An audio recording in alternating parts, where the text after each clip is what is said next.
গতকাল হালিশহরে প্রাক্তন মুখ্যমন্ত্রীকে হ্যারাস হতে হলো, একাধিক বাজে কথা শুনতে হলো এবং কাদা লেপে দেওয়া হলো।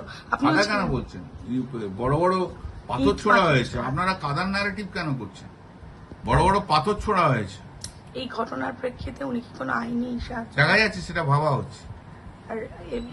মাননীয় মুখ্যমন্ত্রী যেভাবে শালীনতার বাইরে বেরিয়ে গিয়ে যেভাবে কথাবার্তা বলেছেন কালকে, এটাও আশ্চর্য।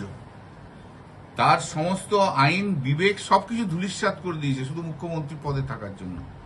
আইনটার তো একদম যাতা করে দিয়েছে। একদম ওনার মুখ্যমন্ত্রীর আশীর্বাদে পশ্চিমবাংলা গুন্ডা রাজ্যে পরিণত হয়েছে, একদম গুন্ডা রাজ্যে পরিণত হয়েছে। কিছু করার নেই। দেখেছেন কালকে মাননীয় মুখ্যমন্ত্রী অবা বলিনি, অবা করে চিৎকার করছেন। মানে এত বড় ড্রামাবাজ হয়ে গেছেন উনি, এ বাবা যায় না। এই শান্তিগোপালের যাত্রা মনে হচ্ছিল আমার। অভয়াকে স্মরণ করতে যেভাবে আমরা ভুলিনি অভয়া করছিল, তাতে মনে হচ্ছিল শান্তিগোপাল যাত্রা করছে।